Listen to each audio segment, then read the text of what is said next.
लोकसभा चुनाव को लेकर कांग्रेस ने अपनी चौथी लिस्ट जारी कर दी। कांग्रेस ने रीवा संसदीय क्षेत्र से नीलम मिश्रा को प्रत्याशी बनाया है।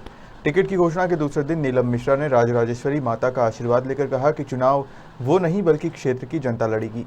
रीवा लोकसभा से प्रत्याशी बनाए जाने के बाद रविवार की सुबह नीलम मिश्रा सुमन वाटिका पहुंची, जहां उन्होंने पति अभय मिश्रा के साथ राजराजेश्वरी त्रिपुर सुंदरी की पूजा अर्चना की। पूजा पाठ करने के बाद पत्रकारों से चर्चा करते हुए सेमरिया विधायक अभय मिश्रा ने भाजपा रीवा विधायक, प्रदेश सरकार के उप मुख्यमंत्री राजेंद्र शुक्ला और भाजपा प्रत्याशी सांसद जनार्दन मिश्रा पर जमकर निशाना साधा।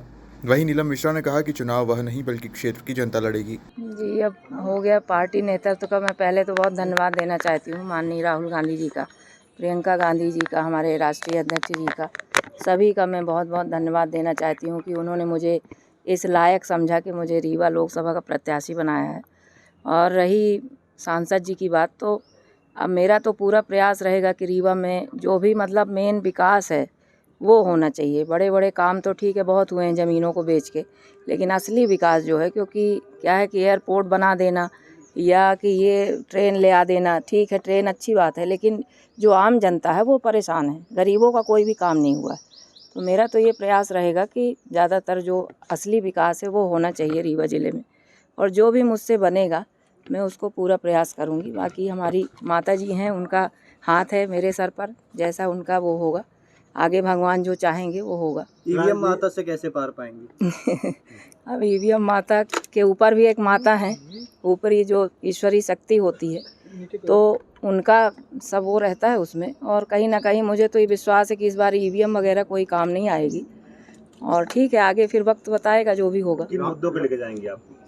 अब मुद्दे तो बहुत सारे हैं भैया, लेकिन ठीक है अब मुझसे जो बनेगा, मेरे उसमें जो भी होगा मैं वो पूरा करने का पूरा प्रयास करूंगी। राजनीतिक मैदान में पहले भी आपके सामने वो आ चुके हैं और आप लोगों का विरोध भी हो चुका है, तो क्या मानते हैं हो गया वो तो अब आपसी आपसी विरोध, ऐसा कोई विरोध नहीं था, वो ठीक है पार्टी में वो भी थे हम भी थे।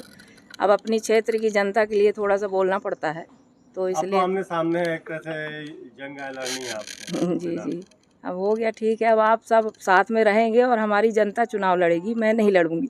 राम मंदिर की लहर है, उससे कैसे आप जवाब करेंगे? ठीक है, भगवान तो सबके हैं देखिए, और अगर ईश्वर को कोई ये सोचे, ईश्वर को बीच में रख के राजनीति करना गलत बात होती है, तो ये तो नहीं करना चाहिए। और राम मंदिर बन गया अच्छी बात है, राम जी हमारे विराजमान हो गए हैं, इससे अच्छी बात क्या हो सकती है। लेकिन ये सबके लिए है, हम लोग धर्म से जुड़े हुए हैं, हिंदू धर्म है हमारा, तो ये तो सबका अधिकार है वहाँ जाना दर्शन करना।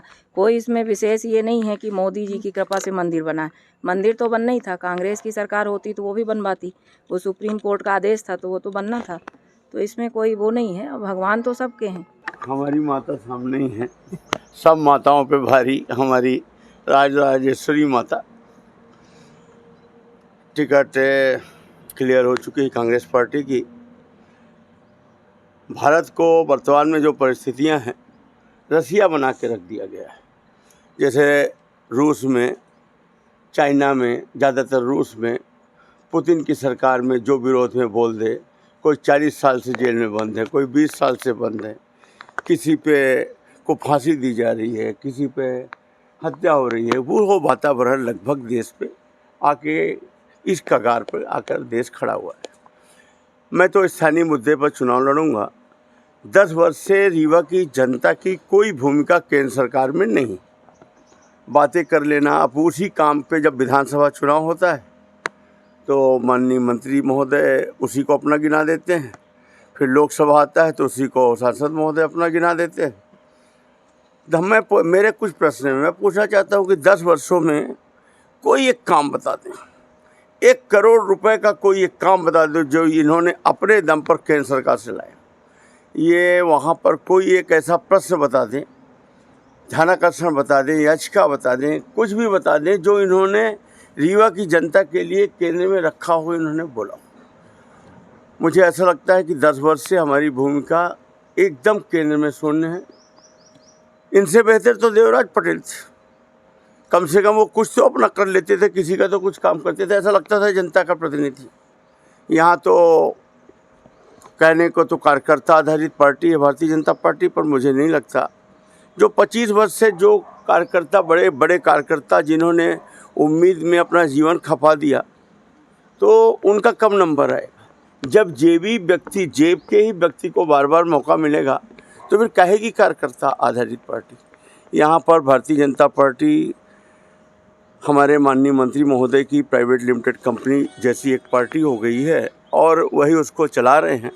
बाकी निर्वाचित विधायक वगैरह हैं और भी बड़े बड़े कार्यकर्ता हैं जिनका अस्तित्व लगभग गौण हो गया है, उनको कोई अवसर नहीं मिल रहा है और ये खैर उनका इंटरनल मैटर है। लेकिन मेरा ये कहना है कि रीवा की जनता ने अगर इन्हें चुना है तो ये बताएं ना कि हमने रीवा के लिए क्या किया, एक तरफ है, और दूसरी तरफ 10 वर्ष में हमने पाया तो कुछ नहीं, खो जरूर दिया बहुत कुछ।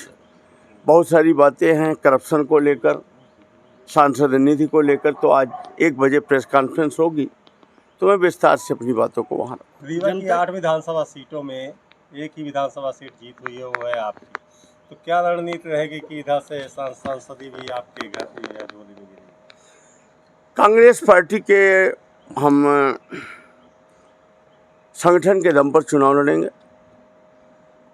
हम बिल्कुल मूल हमारे जो जिलाध्यक्ष जी हैं माननीय राजेंद्र शर्मा जी, वो हमारे इस चुनाव को संचालित करेंगे और हमारा संगठन का BLA बूथ का कार्यकर्ता से लेकर मंडल ब्लॉक तक का सेक्टर का कार्यकर्ता, यहाँ तक हम इन्हीं के माध्यम से, और जो हमारे प्रत्याशी रहे हैं विधायक के, भले वो हार गए हों कुछ मतों से, लेकिन उन्हीं के उसी स्ट्रक्चर पे हम काम करेंगे और निश्चित रूप से हमें सफलता मिलेगी। ज़्यादा अंतर नहीं था विधानसभा चुनाव में, कुल 1,10,000 वोट का अंतर था टोटल में। हम इस बार इस वोट को बढ़ाएंगे क्योंकि हर किसी की इच्छा है कि बदलाव हो। वर्तमान सांसद जी को कोई भी वोट नहीं देना चाहा। हाँ, अगर ये टिकट बदल दिए होते, कोई नए प्रत्याशी को होते, तो लोगों का वो गुस्सा कम हो जाता और जो इनके ऊपर भ्रष्टाचार के आरोप है उससे भी ये बच निकलते कि भाई उनको बदल दिया।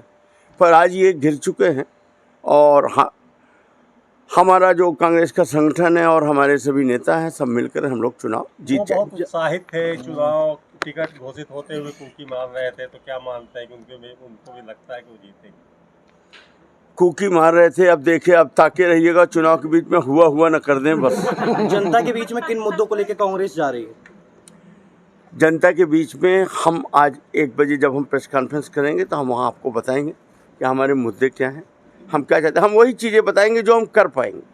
हम विपक्ष के, अगर हम निर्वाचित हुए, जनता ने आशीर्वाद दिया, तो हम विपक्ष के सांसद होंगे, तो हम उसी औकात पे बात करेंगे कि हम अपने संघर्षों के दम पर क्या कर पाएंगे, हम उतनी ही बात करेंगे। और वो हम आपके सामने विस्तृत विवरण अपने जिलाध्यक्ष जी के कार्यालय में, कांग्रेस पार्टी कार्यालय में जब प्रेस कॉन्फ्रेंस होगी उसमें हम आपको। टिकट घोषणा में इतनी लेट लतीफ़ी क्यों कांग्रेस की तरफ से? देखिए, पूरे देश में इनकी तो देखिए सरकार है 2 वर्ष से, और इनके सब निर्वाचित ज़्यादातर सांसद ही हैं, आप भी समझ रहे हो, और इनको वही बार बार वही रिपीट कर देना है, इक्का दुक्का इनको चेंज करना है, तो इन्हें तो कुछ सोचना है नहीं, तो इनका तो सब रेडीमेड आप ही खुद भी समझ रहे हैं। लेकिन हमारी वो परिस्थिति नहीं थी, हमें तो नए ढंग से चीज़ों को चयन करना था हमारे नेताओं को, तो स्वाभाविक है, पर इतना भी लेट नहीं है जैसा माहौल है।